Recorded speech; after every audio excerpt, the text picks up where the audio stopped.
Get to it fast. Right here on the Anycast. Make it strong, make it last. Right here on the Anycast. Okay, welcome everybody. My guest today, I'm really excited to have, and I think it's somewhat ironic that I get to talk to him. He might not remember this. I remember this vividly. In circa 2004-5, walking into the office, and Kurt looked at me and said, "Hey, have you heard about podcasts?" And I said, "No, what's that?" And he's like, "Well, it's like radio, but people record it in their MP3s, and then there's an RSS feed, and they take the RSS feed and it downloads to your iPod, which dates this, downloads to your iPod, and then like you listen to it on the train, and it's like the cool way to consume like audio." And I said, "That's the dumbest thing I've ever heard. Please don't ever talk to me about this again." So naturally, here we are, almost 20 years later. Kurt Mackey, current CEO at Fly.io, former CEO of Things and Stuff. Kurt, how the hell are you? Good. That's I like that podcast intro, especially because we're on like the second wave of podcasts by now. It's been, Yes. it was like, that's stupid, then that's popular, then that's stupid, and now we're back to that's popular. Yes. I'm always good at catching the second wave of technology.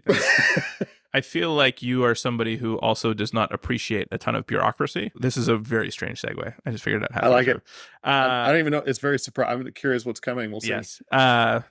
So how does something like process and bureaucracy meld into startup world where, all if you're like me, all you want to do is cut through all the tape, regardless of the color. And yet there's people around you probably trying to create all kinds of tape to help the business do things without you. This is a thing that I'm specifically interested in because it's kind of my like second semi-successful go around at this point. Like, who knows what the outcome of Fly is going to be, but it's like I get to at least do it again and see if all my assumptions were correct.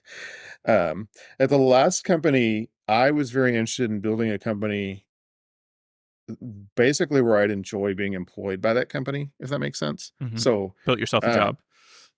I built a company full of jobs for me, and then I wasn't getting to do any of those. So it was not like obviously the right way to do things. So like one thing that happened there is it got described to me once as very Lord of the Flies, which I was like, that's offensive. It's not like that at all. It probably kind of was in some ways, where you hire a bunch of people like me, who are very snarky and have strong feelings about things and pretty much just get things done if you let them. There's not like you don't really have to like help them do things basically.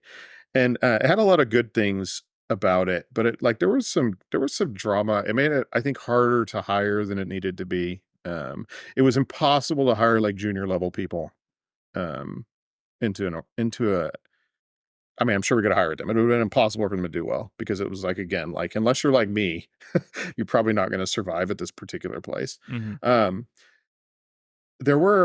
This company we're doing a little bit differently because one of the things I do believe is that, like, especially if you're growing a company really fast, and we've gone from like 13 to 40 in under a year, and we'll probably double that in the next year. So it's like we kind of have to worry about what happens when 80 people hit this organization. Mm-hmm. There's a lot of reasons it makes sense to hire less experienced people, and a lot of commercially good reasons. I also think if you can hire and make less experienced people basically succeed, it's probably a sign you're building a good organization. Does that make sense? Like, I think there's good reasons to do it. I also think it's like a thing to look for as we're working on this stuff. Yeah. And so one of the things that forced me to do was actually think hard about what I thought was important for me as a job versus what I thought was good for a company that we're building. And what I landed on is that was actually important.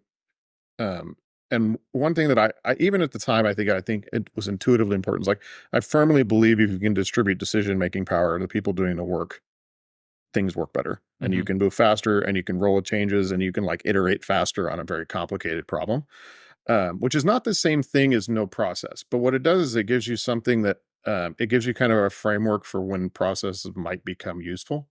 And so it's not solved yet, and there is like constant pressure to like I have a lot of problems with process, but if you can, like, here we've been able so far to think about process in terms of like how it's actually helping people Mm-hmm. to make decisions, to do good work, and to ultimately get promoted. One of the other nice things about hiring less experienced people is you can actually look for reasons to promote them. And if you are able to do that, it's like a good sign again. But I'm still like highly allergic to process. And we just started hiring engineering managers for the first time ever. And anyone who's ever worked with engineering managers probably knows that that position attracts people that are like, I like to accumulate power and create process and not necessarily do things for the reasons that I would like them done.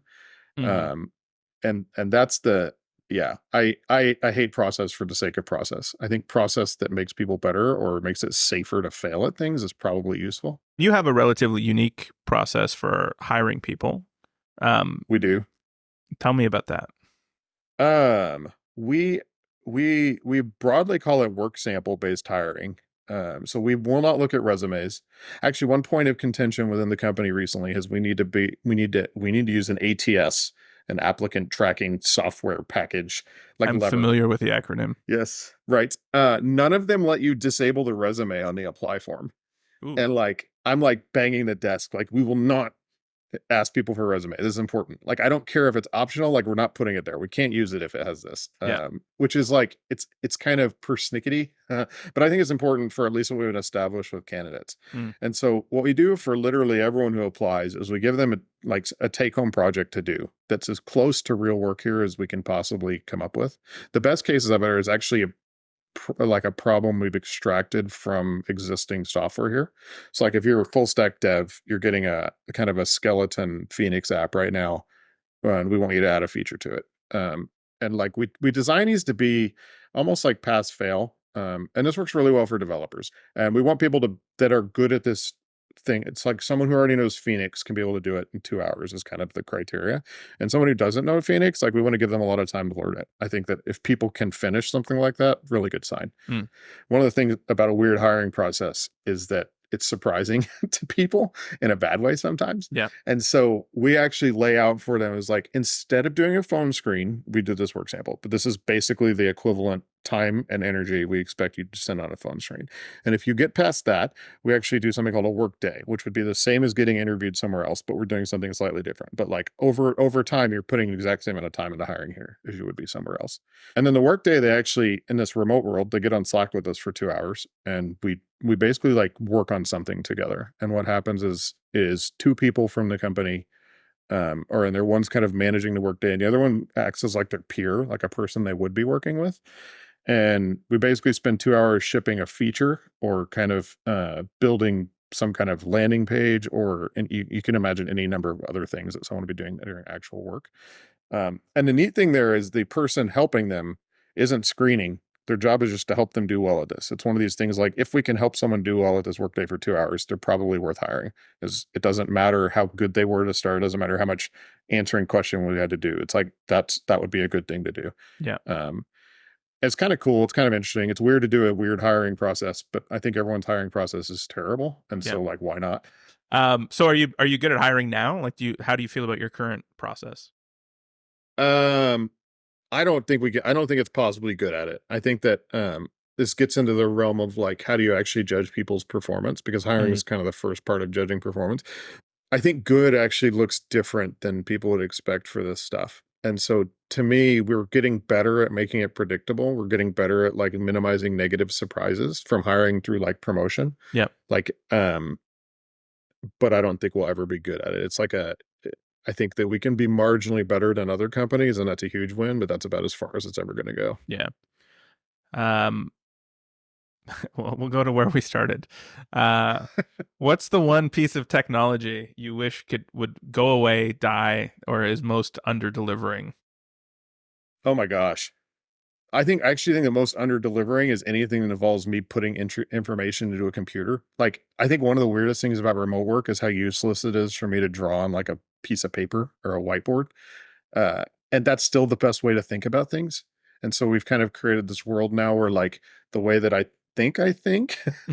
I can't actually like use to communicate. It's like so I just don't do it anymore. I think that like pen-based inputs on computers are not doing what they should be. Or there's something else missing there.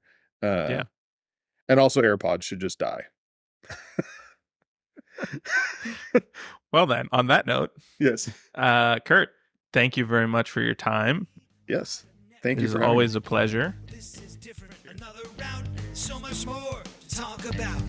Gonna aim to satisfy with help from Cashfly. Get to it fast. Right here on the Anycast. Make it strong, make it last. Right here on the Anycast. The Anycast podcast, brought to you by Cashfly.